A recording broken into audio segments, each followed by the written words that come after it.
have your attention, please?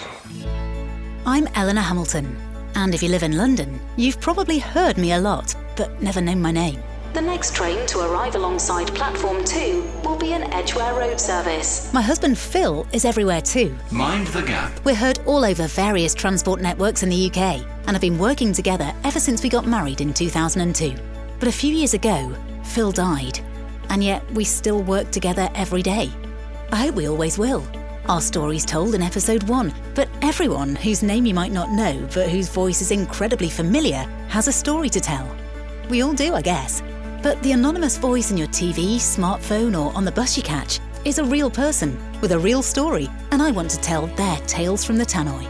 In this episode, we meet the guy who's famous for saying things like this. In a world. And this. Coming soon. And this. Out now. And now, even this. You're listening to Tales from the Tannoy with Elinor Hamilton. Red Pepper. It's great to have you here, and I particularly wanted to talk to you because my late husband's career pretty much ended with him being known as the voice of the underground. And yet that's where yours started. Do you want to tell me how it all began? My life began in Barbados, to be honest with you. I was born 10 pounds, 10 ounces.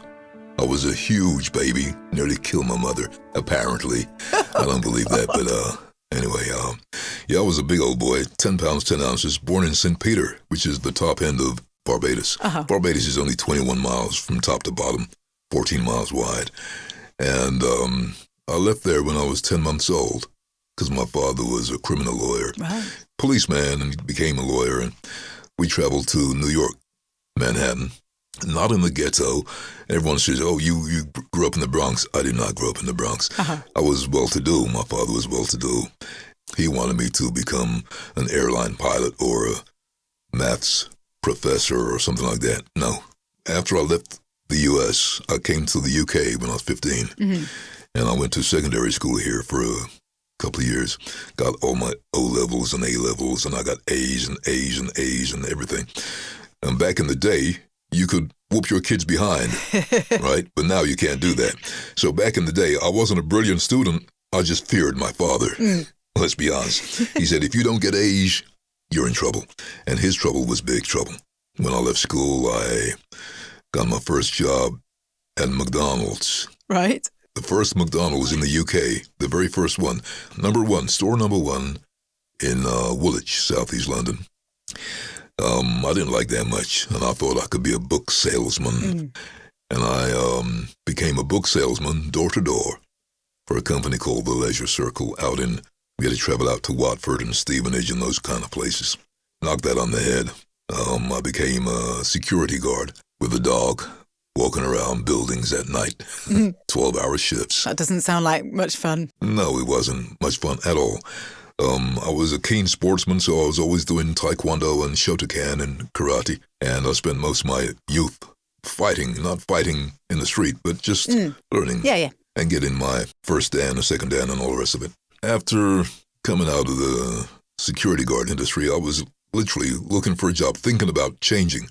And I was in Charing Cross Station, and I saw a blackboard on the ground, and it says, guards wanted. Right. I thought, guards? Yeah, I can do that. Every boyhood's dream is to get on a train. But I wanted to be the driver. But anyway, I went for the guard's job. 6 months later, they needed drivers. I went for the examinations. I became a train driver. And that lasted for 13 years. Right. And during that time, I was always passionate about music and radio. And back in the day, we had people like, you may not know them, Michael Aspel and John Sachs, and the guy on Radio 1 who passed, top DJ, Beard. John Peel. John Peel, there you go, thank you. And I used to listen to this guy, and these professional voices, I never saw them, I always heard them.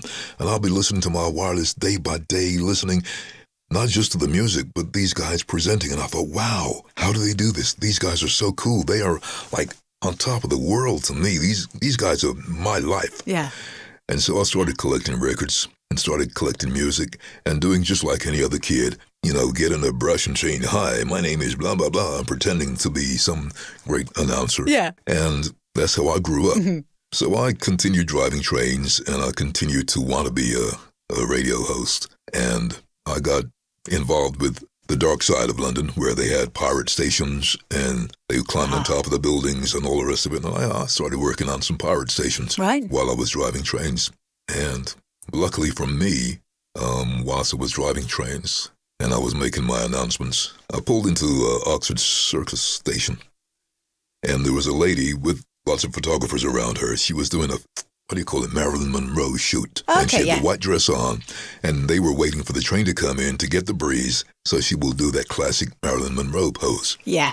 So I'm thinking, whoa, so I'm driving past, whoa, look at that. And anyway, because I was like that, I was a bad boy. You know, if you had a skirt on, I'd chase you. That's how I was. A man then. Typical man, right? And I pulled the train in, pressed the buttons, opened the doors, got onto the PA. Good morning, ladies and gentlemen. This is your driver speaking. I'd just like to say a special good morning to Marilyn Monroe. You are looking super fine. Gentlemen, please give up your seats. And that's what I said on the train. Brilliant. So as a driver, you can hear passengers right behind you. They can't see you, but I can hear into the passenger unit. And they're laughing. I can hear, yeah, is that the driver? I can hear his voice. Blacking out. And, I was having a little giggle to myself. Anyway, I pulled the train into Regent's Park, pulled it into to Baker Street, and this guy jumped off of the train like the train is 7 carriages long. He was like the fifth one back. He jumped out. He's suited and booted, well-to-do looking man, and he is running like he was a thief towards my end of the train. And I'm thinking, has somebody collapsed? Is someone being stabbed? Whatever, because these things happen. I pull it down the window, and he gets to the driver's cab, and he's like, oh my God, what a lovely voice you have. And I'm thinking, is that it? I says, is there a problem? He said, no. I just wanted to let you know and compliment you. What a wonderful voice you have. And I said, Jesus, thank you. But not being big-headed, but I'd heard that so many times, you know. And he said, can I have your phone number? And back in the day, I'd gladly give anyone my number because mobile phones were new then, you know. And I said, yeah, take my number. I gave him my number, took his card. The following day, he kept ringing me. He says, I'd like you to come into a studio in London, Molyneux Studios, and do a voiceover for me. I says, a voiceover? I didn't have a clue what a voiceover was, to be honest with you. So I says, okay. So I'll get my London Underground uniform on and my bag and my lamp and everything. And I'm going to go to work at 2. I'm going to meet him at 12.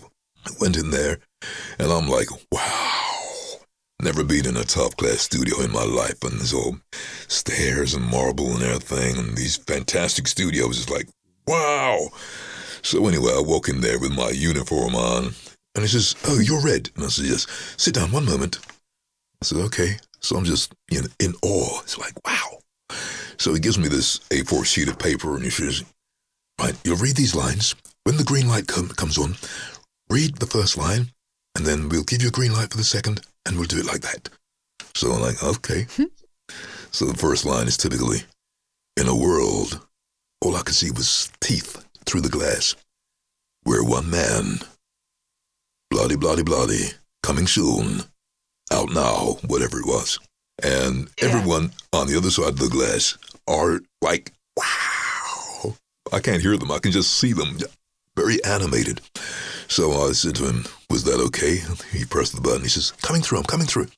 He comes through, and he gave me this handshake. You know those handshakes of someone who hasn't seen you for donkey's years? He wouldn't let go of my hand. It's like a standard handshake, 3 seconds. He was like 30 seconds just shaking my hand, you know.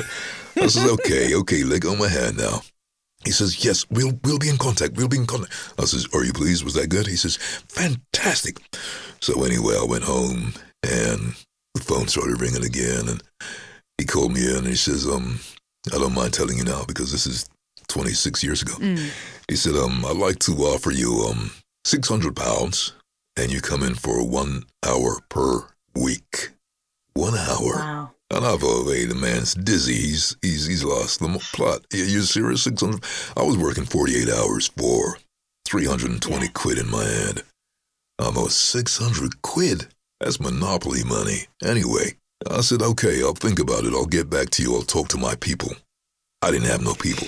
But my father always taught me, seriously, my dad always taught me, never take an offer. Take what you want, not what they give you. And I said, okay. Yeah, very wise advice. Believe me, but I'm playing Billy Big Nuts now, and I'm giving it large on the phone. Listen, about that 600 pound, I got a family. I'm a young man. I got kids growing up. You offer me 600 pounds for a 2-year contract. Come on now, you need to bump it up. And he says, well, take it or leave it. I said, oh, no messing. I said, all right, I'll take it. I didn't feel confident because it was a 24-month contract. And I thought, well, I'm doing a good job here. I got kids, young kids, 4, 5, 6, whatever. And I need to make sure that they're okay. So I can't jump out of the pan into the fire. So I tried to hold down both jobs. But it didn't quite work like that because I'm getting out to Watford. I'm in my cab. I've got 3-4 hours to go, and I'll get a call. Hi, can you be in the studio at 2 this afternoon? And I'm thinking, well, no, I can't. But I need that money. No. I wanted the money. So I started skipping work. I started booking off sick, and I started messing around or whatever. And to a point that I booked off of works, I said I was mentally ill. I was depressed and all that, and I took a lot of time off. And then the Evening Standard, or the Sci-Fi Channel, they decided to put a publicity piece out on me. Right. And there I am, photograph, front page of all the tabloids and the Evening Standard standing there. Great big headline. From Tube to Hollywood. They exaggerate everything. Wow. Yeah. And everyone's ringing me. Red. Look at the papers. Red. Turn on radio. This guy on Talk Sports and LBC, and they're all calling your name. Everybody wants to try it. I said, what? And it just blew up. And then, obviously, the Tube bosses, they also saw it. Yeah. Wait, isn't he one of ours? Isn't he not off mentally sick because he's depressed and all that? And they really did look after me because I was down there for 13 years. I was a good driver. And they paid me in full, but basically I got busted. Yeah. And that's when I had to take the step from the underground. And the rest is history because I never looked back. So how was your family life when you had this sudden rise from underground driver to studio stardom? Well, family life has always been good. Good. And again, when I had no choice but to step in this direction. I thought, you know what? I better go for it. What else do I have to do? And then as I'm going around studios, getting little jobs and stuff, because I got myself an agent. I was in Angel Sounds, a studio in Covent Garden at the time. And Nick Angel and a guy called Rob, they said, you've got such a cool voice. Don't worry about it. You will succeed. Go for it. Yeah. Just go for it. And I did. And then one of my first big gigs was with Coca-Cola. And I didn't understand the industry. I went and done this, whatever. I was in there 20 minutes. I done Coke Zero is great or whatever. I read the script, made it sound good. About a month later, I got my pay. And it was like, not hundreds, it was like thousands of pounds. And I honestly thought they had made a mistake. And I looked at these and I said to my wife at the time, I said, listen, I'm an honest man. I got to talk to these people. So I rang the agent up and I said, you know what? That advert I did for Coke, they paid me whatever it was. And she just laughed. She barely laughed on the phone. I said, what's up? I don't find nothing funny. What's up? I'm an honest man. I've got to give it back. And she goes, no. And she said, are you sitting down? I said, yeah. I said, they're putting that advert worldwide or wherever it was, all territories. Coca-Cola or a massive company, they're making millions out of those adverts. They're not mugs. They pay you that money because they're making a zillion times more than that. That's chicken feed to them. But it wasn't chicken feed to me. It was like, okay. No. And then I kind of got used to it. And every job is not like that. And some big brands, you just, whoa. And then other people started to hear me. And the more, who's doing that advert? Who's that? And then I started to do movie trailers. And I started to do animations for these PS games and Xbox games. And it continued. And I thought, this will never last. No way will it last. But it did. And it kept on going and coming. And I thought, whoa, this is so cool. And went and got myself a house, the typical first time I got money. Went and got a big house with driveway for 5 cars, summer house, huge, whatever, OTT. Who cares? And I enjoyed it. You've worked bloody hard for it and you deserve it. But the thing is, I'm a very humble man, always have been. But I had to go there because I never had it. I was driving big old 5-liter cars, and I don't do that now because I woke up. Yeah. And I just looked around, and every weekend I'm having parties. And every weekend I've got all my buddies from London coming down to Ramsgate, where I was, right by the sea, having these garden parties. We got people in the place I didn't recognize. You got ladies and guys getting off on snorting God knows what. And I just sat there like the old man on the hill, and I looked out and I said, what is this? What is this? And I just changed my whole groove from there. And I said, everybody out. I don't want this no more. And I found myself again and appreciate what I do is nothing spectacular, and everybody wanted to be around me because they thought, oh, Red's got some change. You say money over here, right? He's got some pocket change, man. He's cool. And I stopped, and I started doing for charity. I started to do workshops. I started to put back into the community and become a valid member of the community, not about just lining my pockets. So I live humbly. I really do live humbly. I don't have a cinema in my house and all that madness, and everyone says, oh, you must go to all of the premieres. And no, I run away from those. I'm a human being. I'm just down to earth. Yeah. You know, I'm not broke, but I refuse to wallow in the so-called big-time cash, and I can't do it. What happened to the guy who originally heard you on that train and hired you? No, he scooted. He went off to Australia and then this place and that place and all the other places. You know, he was just a down-to-earth man as well, and we never really kept in contact. Initially we did, and everything was blowing up and everything, and he said, oh, don't make a song and dance about it. Don't tell people who I was. I'm not into all of that. He was very down-to-earth, business-like. You know, he's a CEO. Yeah. He doesn't need all of that. He was a self-made man. And he just asked me if I minded having my voice in the, mouse mats for computers. And people would press my name, you know, and that was the launch of the Sci-Fi Channel back then. And you press a mat. This is the Sci-Fi Channel, all things science fiction, and this is new to me. Wow, wait, I'm in the mouse? Wow, I felt like a big shot, I really did, but you soon calm down. Is there any kind of voiceover job you won't do that just doesn't sit well for whatever reason? There are jobs that I won't do, not because I won't be recognized, because I can switch my voice up. I can talk like that if you want me to. Or I can, you get me that blood. I can, you know what I mean? Yeah, I can switch around. So I'm not that movie trailer man. But you'll get somebody, say Peter Dixon, and somebody will get me in and they'll say, we want you to sound like Peter Dixon, the X Factor. And I'm thinking, well, I find it a little bit insulting to him, number one. And you've hired me for me. You haven't hired me to sound like somebody else. I'm not impressionist. I don't do that. But I can switch my voice up. I will not, 100%, I will not do sex phone lines. I won't do anything that's derogatory, promoting drugs or ridiculous things. I've got, and people say, well, if I pay you $500,000, will you do it? Well, no. No, it's not because I don't need the money. It's nothing to do with that. It's my principles in life, you know, my values. And anything that I wouldn't promote for my kids, I wouldn't promote for myself. I just ASA, appearance, speech, and attitude. That's how I live my life. And you know what? And I dress up when I go to work.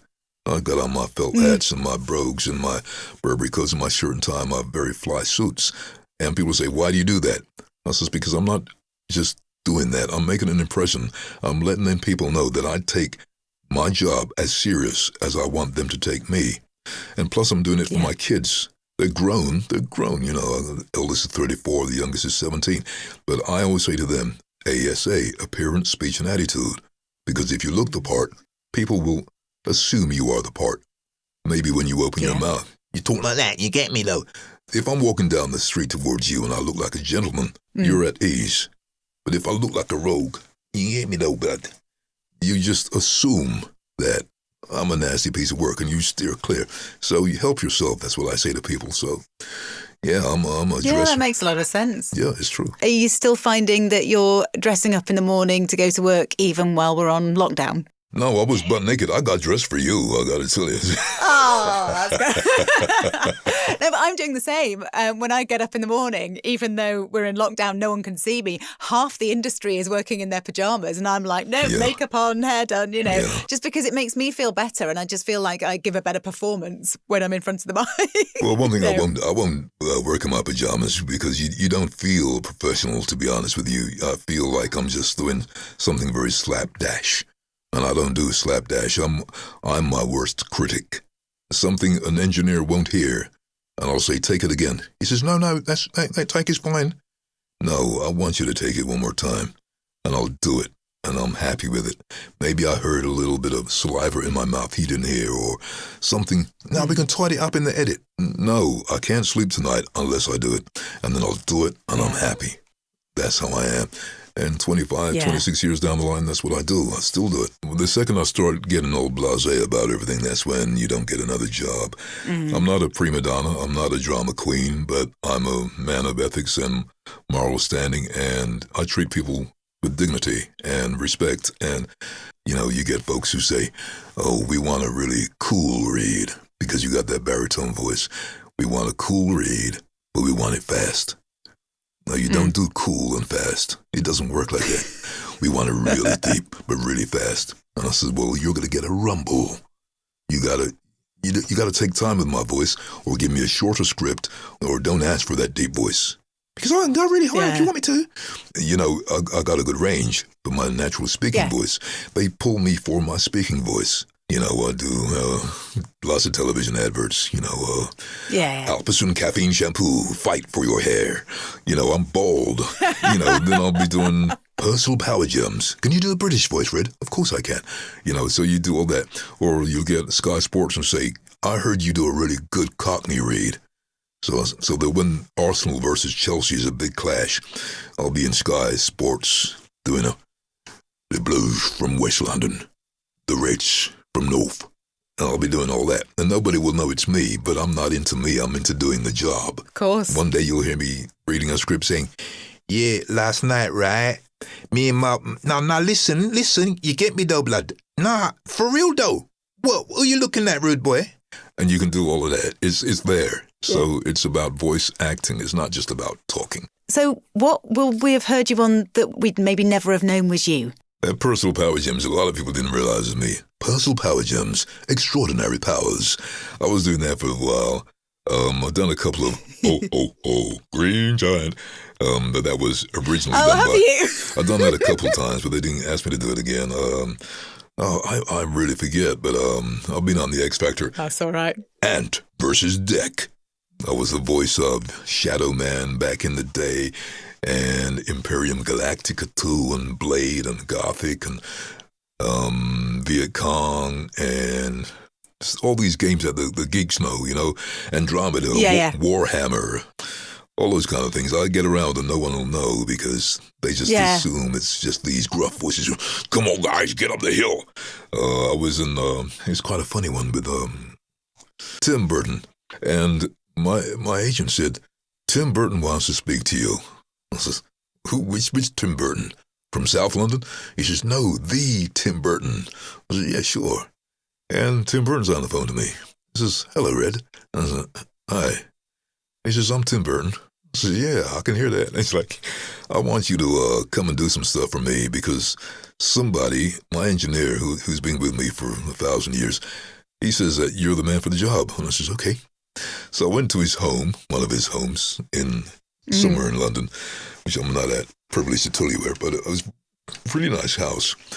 And he got me in these studios, and he says, I'm doing this movie called Miss Peregrine's Home for Peculiar Children, and I want you to be dead but alive. And I heard that you can do all these ghoul sounds and undead. You're not dead. And he says, just go in the studio. I went in the studio, really cool music studio, and had like 30 different microphones, small mics, big mics, and they're all on. And it's just go in there and do your stuff. Just make these sounds. This is what the movie's like. And he told me about how the movie works. And I went in there and I just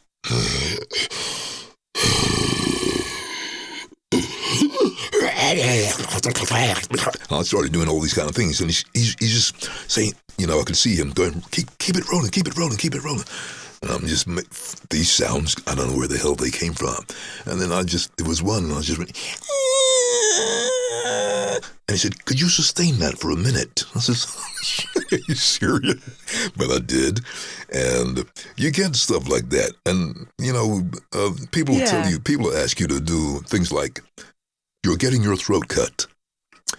Okay, so you grab your throat and he said, no, Red, you're getting your throat cut underwater. Really? And somehow it comes out, it'll be,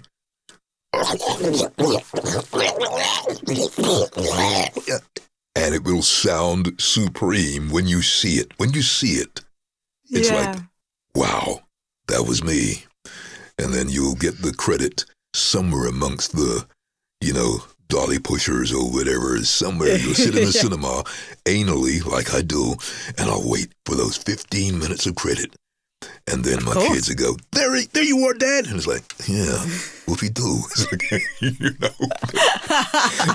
But I love that. I love that you can be part of this whole showbiz thing, but you can walk down the street and no one will ever know it's you. Yeah. And I think that's amazing. That's what voiceover gives you, I think, is the ability to take as much or as little as you want from this whole showbiz thing. Exactly. You could go to all the parties and all the red carpets, or you could just stay at home. It's exciting, but it's very dull as well. But it can be very humorous. It depends on you as a person. Now, I'm a clown. I can have a laugh with anybody. Yeah. So I'll be on the train, typically, and especially if I'm happily married and everything, but I'm a bit of a flirt, I gotta say. And you see a fine-looking woman, and I'm thinking, she's sitting there, and she's nice. Yeah, I would, kind of thing. And you get on the phone, and you just find a little bit more Barry White, It's like, hello. And guarantee she's going to be reading her paper, and on the second I say, hello, she'll look up. And I'll clock her, and then I'll have my conversation, and I'll put down the phone, and then I'll say something after I put the phone down, like, Jesus, people just won't give me 5 minutes, but I've said it to her, and then she'll respond. And I used to do that all the time, just to pull chicks and whatever. And you say it and people say, you sound like somebody. You sound like that guy who does do I? Oh, really? And I know it's me, but I can't get someone to put their cigarette out on the train very quickly. I usually just get up and says, put your cigarette out. And it's like, well, who are you? Are you my daddy? Don't make me beat you like your daddy. I do crazy stuff sometimes. Yeah, and then you get people who says, I was just about to tell him I was going to. Yeah, sure you was. Shut up. Yeah, of course you were. It's all good. Oh, fantastic. So how do your kids take it growing up? Because I was talking to Tony the Tiger a couple of weeks ago for a previous episode, and he said that sometimes his kids' friends used to go, oh, your dad's great, and they could never get away from it. Did your kids love it, or did they hate it? Well, my kids, they've got used to it. It's no big deal with them. But if one of the neighbors, because I was doing the Muller Bear for a little while, hungry, try my new Greek-inspired rice. And I was doing all that stuff. Tasty. And some kid got whiffed of it around my neighborhood. You're the Muller Bear. And every single day, then they'll pass it on to their friends. And then all of a sudden, you got to be the Muller Bear every time you get out of your truck. It's like, go and say it. Rice, baby. Get out of here. But my kids are fine. They just think, that's Dad. It's no big deal. And he got a good voice. They don't hear it no more. It's just me. It's just, I don't have to shout at my kids. I just tell them. I just talk. It's not going to happen. Nag. Yeah, I don't nag. I just tell them, it's not going to happen. One of my sons asked me for 10 grand because he's got a project in his mind. And I just said to him, okay, it's not going to happen, Bradley. It's not going to happen. I don't want to hear no more about it. Okay, Dad. And he walked away. He didn't talk to me for a month. But really? But he didn't fight. He's not one of these kids who's like, yeah. He doesn't do that. He knows. I can imagine when you mean business, you mean business. Yeah. But I just have a presence, I guess. Yeah. Well, good for you, because I don't, and my kids are just walking all over me. But, that's what they do, don't they? Yeah, no doubt. How old are they? 14, they're twins. Oh, good luck with that. 17 is the bugger. Oh, really? They're not adults, but they're not kids. They're in that teenage years thing, you know. Yeah. And if you ever need me to send your kids a message, a really stern message, I'll do it That'd for be you. amazing. Not a problem. Because every year I'm Santa Claus as well. So every year I'm on the phone and they'll send me the text and they say, I got him a bicycle, I got him a Power Rangers suit, I got him this. So I got to get on the phone now. Hello? Do you know who this is? Yes, it's me. Did you enjoy your bicycle? And they look at their mom like, how does she know? Well, if you're a very good boy next year, I'll get you something even nicer, but you have to be really good to your mommy. and then go on to the next call and the next call and the next call, and I'll do that. But then you get the feedback when people say, wow, well, thank you so much. And their kids are absolutely lied to. it's one of those things. But it's beautiful. That's what it is. It's a God-given instrument. Yeah. My voice is my instrument. You know, like some people play the guitar real good. That's my voice. And when I have to go into schools and I read the Three Little Pigs, I'll go into characters. So I can talk like a pig. And then I can be the wolf, you know, so it's beautiful. I enjoy it, I really do. And I do that for nothing. I don't get paid for stuff like that. It's just my way of integrating and not being the big head and keeping my feet firmly on the ground. You've been listening to Tales from the Tannoy with Elinor Hamilton and Red Pepper, with music from Beats Bakery. This podcast was produced by Carl Svensson at Tadar Media. Okay, do you want me to do a line for you, like you're listening to something? Oh, I'd love you to. If you don't mind, that would be amazing. Yes, please. I'm cool. You're listening to Tales from the Tannoy with Elinor Hamilton. I forgot what it was. Ellie Hamilton. I was going to say Ellie, and I was, when you're in between words. There's only one Emily. No, Emily. It's not Emily. What is it? Elinor. There is only one Elinor Hamilton. She's fine.